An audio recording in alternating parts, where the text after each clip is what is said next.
के लिए मौजूद हैं इस वक्त बातचीत करने के लिए। फुल फ्लैज बातचीत होगी यहाँ पर, क्या कमोडिटीज़, क्या इक्विटीज़, क्या फॉरेक्स और थोड़ी बहुत तैयारी रक्षाबंधन की।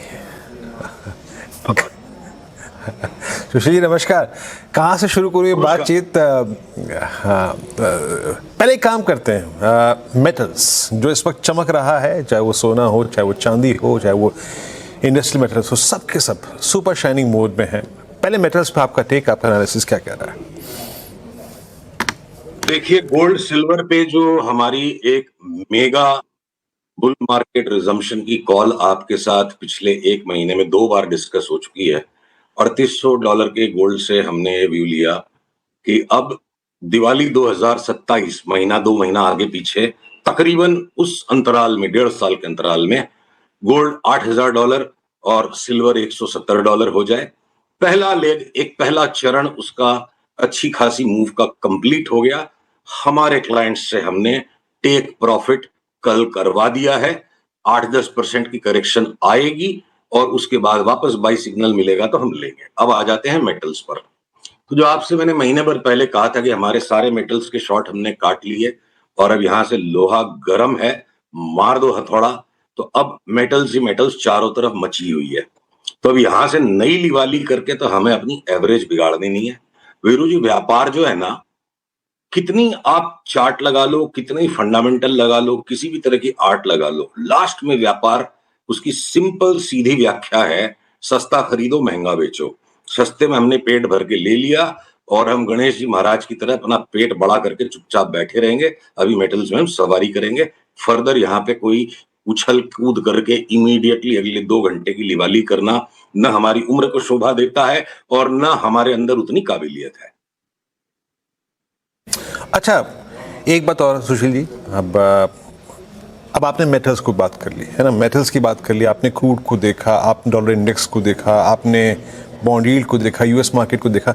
एक सिंपली वो व्यूअर जो आपको निफ्टी के लिए सुन रहे हैं, निफ्टी बैंक के लिए सुन रहे हैं, निफ्टी बैंक पर इस सितंबर की सीरीज के लिए व्यू क्या बन रहा है आपका? मेटल्स तो मैंने शुरुआत में इसलिए जिक्र किया क्योंकि इस वक्त सारे ट्रेडर्स तुले पड़े थे वहीं पर, but coming back to index, Nifty bank पर व्यू क्या कह रहा है?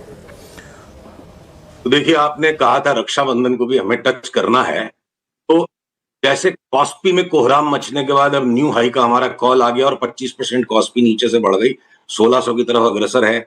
नैस्डैक 35,000 का हमारा कॉल है, लगातार उधर मार्केट बढ़ रहा है। निक्के ने भी इतना कोहराम मचाने के बाद बढ़त बना ली और सारे संसार में बड़ी तेजी के वातावरण वापस बन गए क्योंकि डॉलर इंडेक्स बिल्कुल बुरी तरह से लुढ़कना शुरू हो चुका है, जो हमने अंदेशा लगाया था।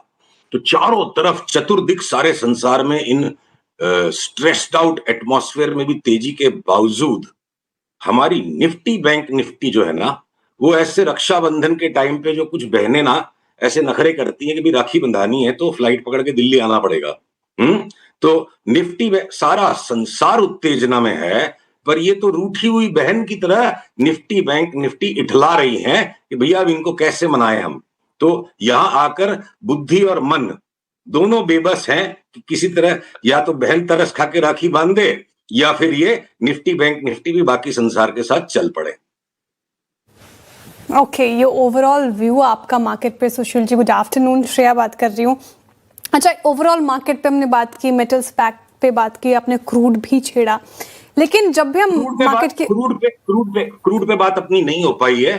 क्रूड पे कल जो स्लंप आया और एक साथ निफ्टी उछल गई, हमने आज सवेरे अपने क्लाइंट्स को एक कॉल दिया है कि क्रूड वापस यहाँ से 91 जा रहा है। Light crude, NYMEX light crude की हम हमेशा बात करते हैं, ब्रेंट की नहीं। क्रूड 91 जा रहा है, फिर वापस 80 आएगा और उसके बाद सीधे 110 की चाल है। तो क्रूड भी लगातार बढ़ेगा। और साथ में मैं आपके दर्शकों को सचेत करूं, ये जो टेम्पररी शॉर्ट टर्म सिनारियो है कि जब scarcity driven sentiment driven market जब हो जाती है तो क्रूड और निफ्टी उल्टे चलते हैं, पर in the long run simple mathematics है, क्रूड निफ्टी या किसी भी स्टॉक मार्केट की तेजी के पहले क्रूड में तेजी होती है। तो अब ये जो ट्रंप भैया जो इतनी बड़बड़ करते जा रहे हैं, I think market will shrug him of and ignore him, कि ट्रंप की आदत है वो ये करता रहेगा। क्रूड और शेयर बाजार सारे साथ में बढ़ते जाएंगे। सॉरी श्रेया जी, अब आप कुछ पूछ रहे थे। नहीं, ये इंपॉर्टेंट सवाल है सर, यही पूछ रही थी मैं। क्रूड आपने थोड़ा छेड़ा, लेकिन मैं विस्तार से चर्चा करना चाह रही थी, आपने उस पर अपनी राय रखी है, इंपॉर्टेंट। अच्छा, आईटी पैक पर आते हैं, क्योंकि इस पर हम लगातार चर्चा करते आए हैं, आपसे पिछली दफा भी बातचीत हुई थी। अब जब टीसीएस के साथ वो डील हो रही है, एआई को लेकर सभी अग्रसर होकर कामकाज कर रहे हैं, क्या आईटी में अब कहा जा सकता है ठोस सबूत मिल रहे हैं क्या कि बॉटम बन चुका है यहाँ से? अब यहाँ से आईटी को कैसे देख रहे हैं आप? तो हमने लगातार ये मेंटेन किया कि जो ये फाइनल बॉटम आ गया था सीएनएक्स आईटी का, वहां से हम लगातार मेंटेन कर रहे हैं कि अगले 1.5 साल के अंतराल में सीएनएक्स आईटी इंडेक्स 60,000 के ऊपर निकल जाए तो हमें बिल्कुल भी अचंभा नहीं होगा। अगर आप उल्टा सवाल पूछोगे इस वक्त पूरे मार्केट में कौन सी सेक्टोरल इंडेक्स है जो यहां से भी डबल हो सकती है, तो सीएनएक्स आईटी के सिवा कुछ नहीं दिखता है। तो देखिए, जब घोर से घोरतम संकट सबको प्रतीत होता है, स्टॉक सबसे ज्यादा सस्ते तभी होते हैं। तो वो हमारी कॉन्ट्रेरियन इन्वेस्टिंग के जो फ्रेमवर्क्स है वो टेक्निकल इंडिकेटर्स के बेसिस पे हमने वो किया। अब एक राउंड का जो मूव आ गया और अब लोगों को यहाँ कंफर्ट आना शुरू हो रहा है। तो बाजार का नेचर है, प्रकृति है बाजार की कि या तो आप कंफर्टेबल हो जाओ या प्रॉफिटेबल हो जाओ। तब सब कंफर्टेबल होके माल लेंगे तो जिसने अनकंफर्टेबल होके माल लिया था उसको मुनाफा बुक करने का मौका मिलेगा। फिर थोड़ा बहुत छोटा मोटा करेक्शन बने, पर निवेशकों के लिए मुझे लगता है बेतहाशा पैसा आईटी स्टॉक्स में बनेगा। अगर अशिष्टाचार ना हो तो अपनी बात को दोबारा से दोहरा दूं, एआई अगर आ रहा है तो रामू पानवाला एआई की फैक्ट्री नहीं खोलेगा। जिसके पास ऑलरेडी कंप्यूटर्स का, सॉफ्टवेयर का, आईटी का बिजनेस है, उसका बिजनेस मॉडिफाई हो रहा है। देखिए, बिल्कुल सिमिलर पैरेलल है। आज अनुज नहीं है, नहीं तो मैं उनको साक्षी बना के इस बात को दोहराता कि 2020 में जब कोलाहल मच गया था बिल्कुल कि टाटा मोटर्स 60 रुपए का भाव आ गया, बीआईएफआर केस हो जाएगा, मारुति खत्म, कोई गाड़ी खरीदेगा ही नहीं, उबर ओला आ रहे हैं और आपके ये साथ में ईवी आ रहा है। तो ईवी का बिजनेस किसने किया? टाटा मोटर्स ने और मारुति ने ही किया। जिसके पास दुकान है वही मकान खड़े करेगा, रामू पानवाला एआई नहीं करेगा। एआई आ रहा है, कॉस्ट शीट चेंज हो जाएगी, एक दो कंपनियों को मार पड़ेगी, कुछ एक कंपनी एचसीएल टेक जैसी ज्यादा एडवांटेज ले जाएगी, पर ये जो पैंडिमोनियम सेंटीमेंट का मचा, ये सब लाइफ टाइम अपॉर्चुनिटीज होती है जब बिल्कुल सस्ते मिल जाए शेयर। 15 साल की पी की लो पे सारे आईटी स्टॉक्स मिले, वहां किसी को फंडामेंटल्स नजर नहीं आ रहे थे। तो we continue to maintain every dip is a very aggressive opportunity to make civilizational level wealth in going and buying these stocks.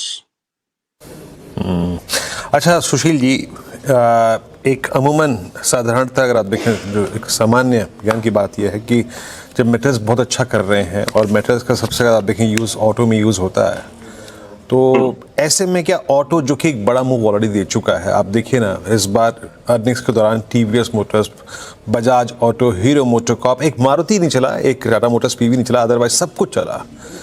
तो ऑटो पे करना क्या चाहिए इतने बड़े मूव के बाद, और जब स्पेशली मेटल्स इतना स्ट्रांग मूव ले चुके हैं या फिर ले रहे हैं? देखिए, ऐसा है, 9 मन तेल होगा न राधा नाचेगी, ये एक पुरानी हिंदी की कहावत है। ये क्षणिक फंडामेंटल जो है ना, अगर वो मुस्कुरा दे तो वो मेरा मित्र, नहीं मुस्कुराए तो मेरा शत्रु, ये सब फंडामेंटल एनालिसिस नहीं है। तो अब वो 2024 तक की तेजी में गधा घोड़ा सारे साथ भाग रहे थे। अब बिल्कुल जुडिशियस स्टॉक सिलेक्शन का बाजार है। जिसके पास स्टॉक्स के सिलेक्शन करने की क्षमता है वो ज्यादा पैसे कमाएंगे। हर एक सेक्टर के अंदर कुछ स्टॉक बढ़ रहे हैं, कुछ घट रहे हैं। हीरो मोटोकॉर्प अगर हमारे यहाँ पे आज भी नया फर्दर ऐड का कॉल आ गया, जो नीचे से इतना बढ़ने के बाद भी, और वहीं बजाज ऑटो पे हमारे यहाँ पे शॉर्ट सेल का कॉल है। तो ऑटो पैक के अंदर में अगर महिंद्रा एंड महिंद्रा एक सिंपथेटिक रैली कर दे और मारुति यहाँ से 19,000 का भाव हो जाए, तो मेटल्स अपनी जगह पे है। और मेटल्स में भी स्टील के अंदर एक क्षणिक रैली है। कॉपर और जिंक की, जो मैं कमोडिटी की बात कर रहा हूं, हम टकटकी लगा के बैठे हैं कि जैसे इसमें ब्रेकडाउन आएगा चार्ट में 2-4 दिन में, बुरी तरह से शॉर्ट करेंगे हम कॉपर के और जिंक के स्टॉक्स को। तो बहुत चारों तरफ न सारे ग्रह अलग अलग जैसे घूम रहे हो, पूरा जो व्योम है वो अपनी अपनी फितरत में सारे चल रहे हैं। तो एकदम से स्ट्रॉन्ग कोरिलेशंस को प्लीज वीरू जी मत ढूंढिए। ये चैलेंजिंग बाजार है जिसमें एक ग्लोबल इंडिसेस कंफर्ट दे रही है, सर्टेन कमोडिटीज, और बिटकॉइन कंफर्ट दे रहा है क्योंकि डॉलर में थ्रैश आउट है। अंडरलाइंग अनसर्टेनिटीज और उसकी वजह से ब्रोकन कोरिलेशंस बिल्कुल एग्जिस्ट करते हैं। सिर्फ लिक्विडिटी ड्रिवन एक जो मार्कअप इन एसेट प्राइसेस का फेस चल रहा है इस वक्त। अब उसी तरह से आप देखो जो कॉन्ट्राडिक्टरी मूव्स हर एक सेक्टर के अंदर है। हमने 2 साल तक लगातार बेतहाशा एक तरफा तेजी खाई, ये हॉस्पिटल या जिसको कह लीजिए आप मेडिकल केयर के स्टॉक्स में। अपोलो हॉस्पिटल्स खूब लंबी तेजी खाई, अब हम शॉर्ट पे बैठे हैं। फोर्टिस में खूब लंबी तेजी खाई, हम शॉर्ट में बैठे हैं। पर उसी सेक्टर में अगर लैगार्ड स्टॉक्स से हैं, जैसे पार्क मेडी, तो हम उसके अंदर आज भी सवेरे हमारे यहाँ पे हमारे क्लाइंट्स को उसमें 30-35% की अपमूव के लिए बाई करने का कॉल आया है। तो अलग अलग सेक्टर्स में अलग अलग स्टॉक्स, चाहे वैल्यूएशन के लैगार्ड है, चाहे प्राइस मूवमेंट के लैगार्ड है, चाहे किसी पे कोई स्टॉक स्पेसिफिक स्टोरी है, तो बहुत स्टॉक सिलेक्टर्स का बाजार है वीरू जी है। ओके, तो फिलहाल तो कुछ सेक्टर में स्टॉक स्पेसिफिक होने का भी वक्त आ चुका है, अगर मैं निष्कर्ष निकालूं आपके बातों से सुशील जी। अच्छा, एक सवाल थोड़ा हटकर है, क्योंकि मैं जानना चाह रही थी आपका पर्सपेक्टिव भी इस पर। एफएमसीजी की चर्चा हम थोड़ा कम करते हैं, लेकिन सर जिस तरीके से स्टॉक स्पेसिफिक मूव यहाँ पर भी देखने को मिले हैं, और पर्टिकुलरली मैं आपसे वरुण बेवरेजेस पे पूछना चाह रही थी, कोई भी अच्छी खबर भी इस स्टॉक पर अपना पॉजिटिव इम्पैक्ट नहीं दे पा रही है। अल्कोहलिक बेवरेजेस मार्केट में भी इसकी एंट्री होगी, इसने ये अनाउंसमेंट किया, लेकिन फिर भी स्टॉक चलने का नाम नहीं ले रहा। तो चलिए आपके पीसीआर से अनुरोध कीजिए कि ये चार्ट मेरे स्क्रीन से दिखाएं। हाथ कंगन को आरसी क्या, पढ़े लिखे को फारसी क्या। तो ये वरुण बेवरेजेस पे हमारी ऑलरेडी फोरकास्ट हमारे क्लाइंट्स के साथ शेयर्ड है। हम इस करंट जोन से 680-90 तक की चाल को एंटिसिपेट कर रहे हैं, पर वो अभी तक रिवर्सल का ट्रिगर कंफर्म नहीं हुआ है। जिस किसी दिन ये 445 के ऊपर बंद हो जाएगा, हमारा 680 का कॉल आ जाएगा। श्रेया जी, आपने एक ब्रॉडली कंज्यूमर ये एफएमसीजी स्टॉक्स को जो टच किया, तो मैं आपको निफ्टी पे जो हाईएस्ट परफॉर्मर हमारे को लगता है दिवाली तक होना चाहिए, वो आपके सामने स्क्रीन पे अगर वापस से चार्ट पीसीआर कृपया दिखा सकें। टाटा कंज्यूमर की चार्ट देखिए, 1600 के भाव की तैयारी कर चुकी है, और जैसे ही ब्लैक लाइन का ब्रेकआउट आएगा 1075 के ऊपर जहां चलेगा, हमारे क्लाइंट्स बाई का बटन दबा देंगे लोएस्ट प्राइस को स्टॉप लॉस रख के। तो हर एक सेक्टर में लेगार्ड्स और लीड्स हैं। अगर टाटा कंज्यूमर बाकी के सारे मेजर एफएमसीजीज के सामने लेगार्ड बन के चलता रहा, तो अगला नंबर टाटा कंज्यूमर का है। ओके, टाटा कंज्यूमर, ये हर एक सेक्टर में अगर आप देखें तो स्टॉक स्पेसिफिक होने का भी वक्त आ चुका है। आईटी एज ए स्पेस आपको ज़्यादा पसंद आ रहा है। अच्छा सुशील जी, सुनने में आया कि इस बार की राखी आपकी बहुत ही धूमधाम से होने वाली है, तो एडवांस में आपको रक्षाबंधन की शुभकामनाएं, और थैंक यू सो मच आज हमारे साथ जुड़ने के लिए। तमाम सवाल आपसे श्रेया जी बहुत बहुत धन्यवाद। अगर आपने मंच दे दिया, मौका दे दिया, तो मैं एक बात कह दूं, मेरी सारी बहनें राखी बांधने के लिए तैयार है, खाली एक इठला रही है। आप भी उसको रिक्वेस्ट करो कि एक को छोड़ के बाकी सारी बांध रही, वो भी आ जाए। हाँ, मैंने उनको बोला है कि आप निफ्टी बैंक निफ्टी की तरह नखरे मत करो, आप भी बांध दो। अब तो ये कॉन्वर्सेशन सुनकर, वार्तालाप सुनकर जरूर आएंगे वो।